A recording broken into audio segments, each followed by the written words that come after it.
Thank you, and I yield myself as much time as I may consume. The gentleman is recognized. Mr. Speaker and my colleagues, this is an emergency situation, and it requires emergency action by the House of Representatives. The United States Senate, the other body, has acted and sent us S3743, which will allow us to expand some of the use of the funds that have been accumulated in the National Oil Spill Liability Trust Fund on an emergency basis. I'm pleased that the other body acted.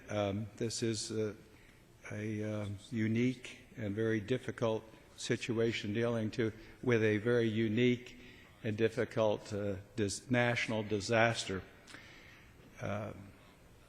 First, I would be remiss if I didn't remember today those families who will be in Washington visiting with President Obama. 11 individuals lost their life when the oil rig, the Horizon, exploded in April.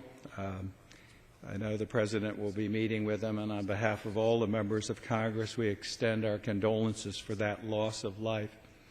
Right now, we're dealing with the results of that disaster, and this disaster and explosion, sinking of the rig, and the uncontrolled oil spill.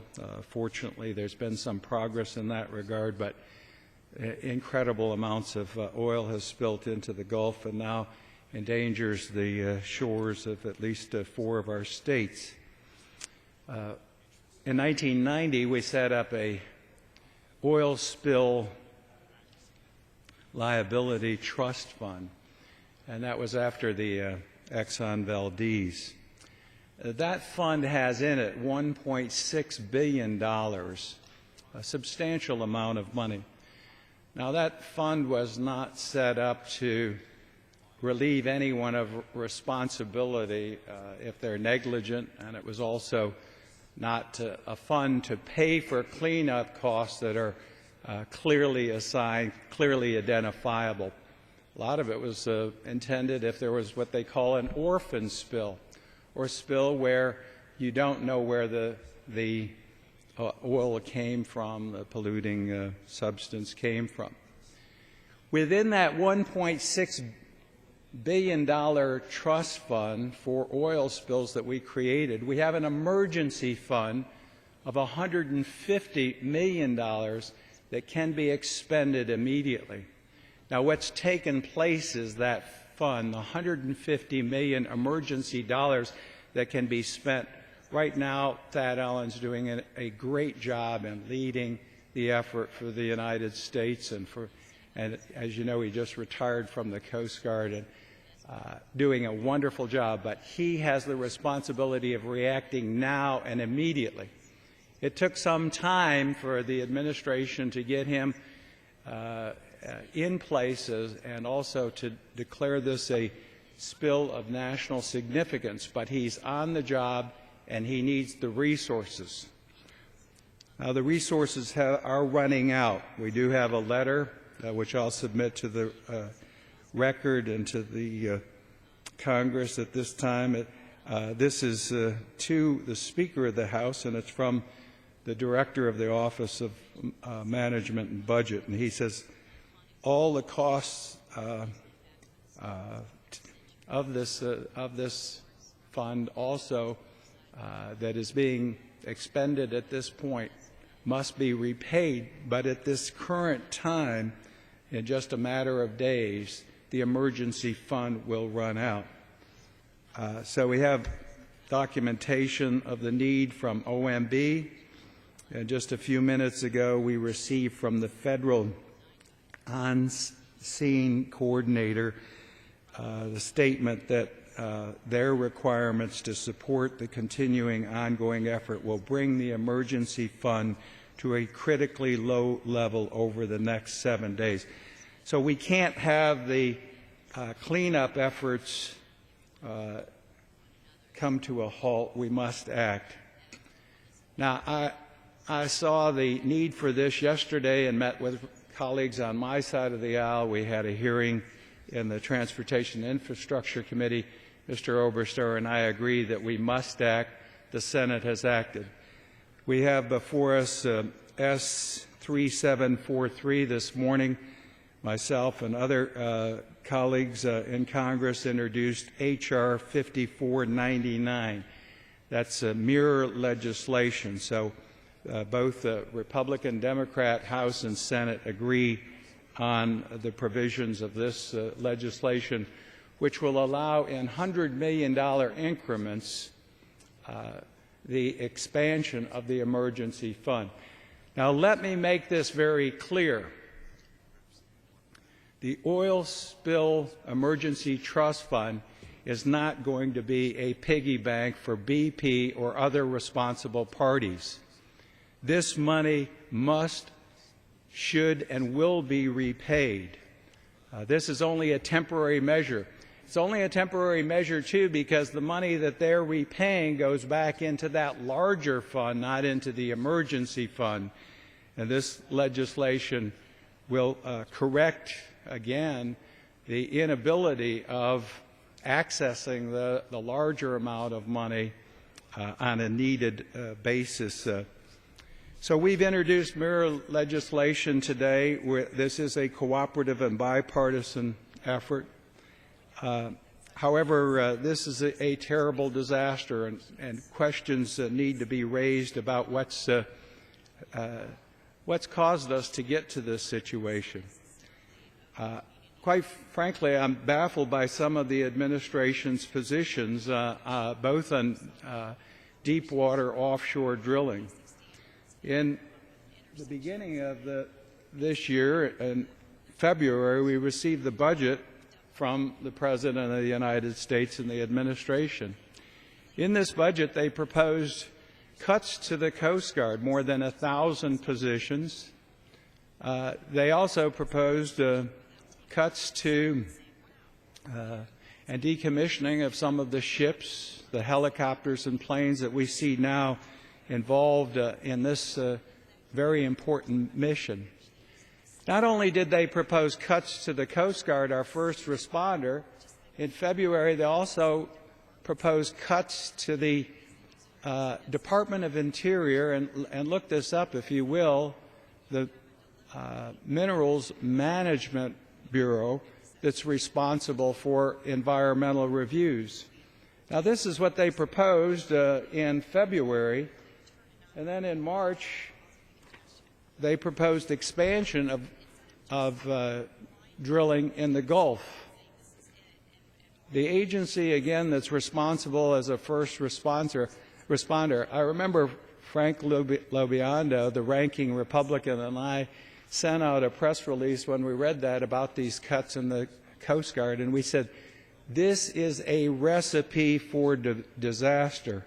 Fortunately, those cuts have not been enacted, and I believe even before this oil spill, there was bipartisan support not to enact those cuts that were recommended, and in light of the administration's policy to expand drilling in the Gulf.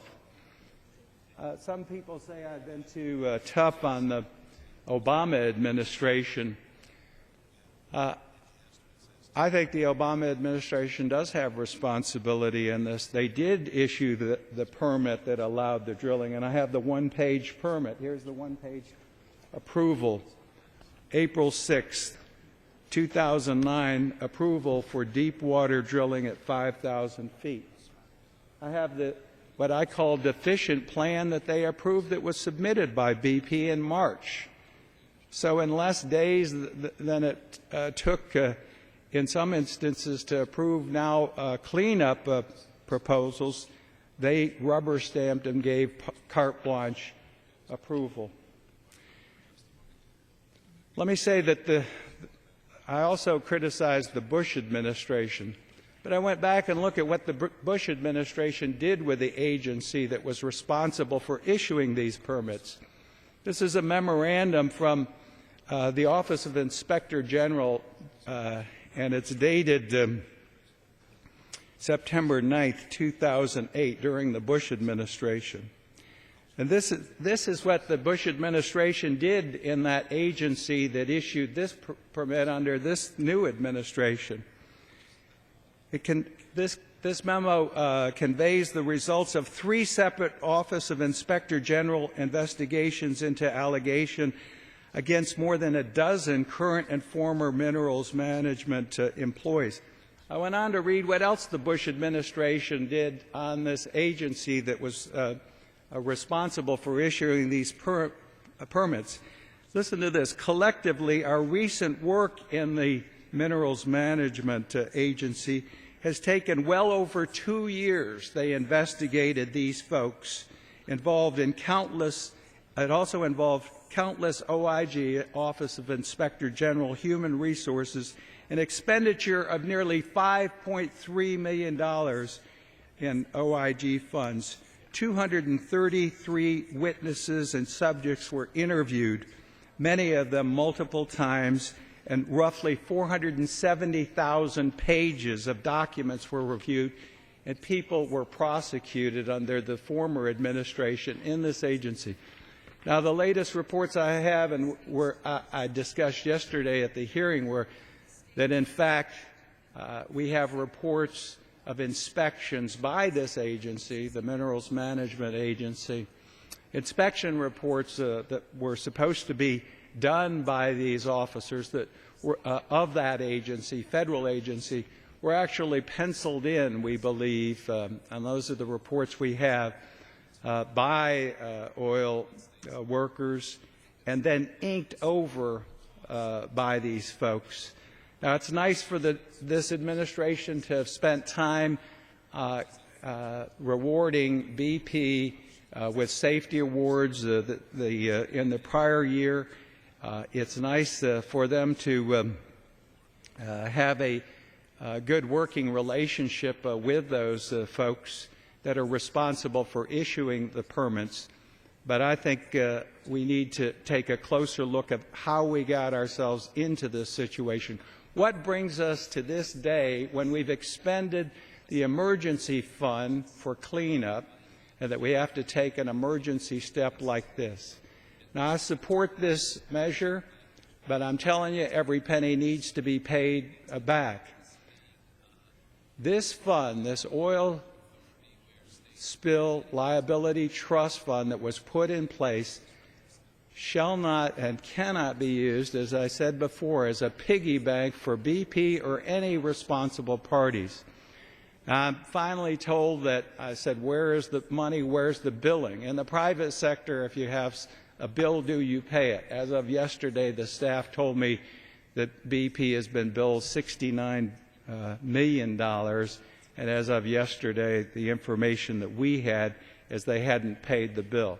If they'd paid the bill, we still probably would have to be here because of the terms of the current legislation to allow access to additional money. But that money needs to go back into the trust fund and be paid for by the responsible parties. I reserve the balance of my time.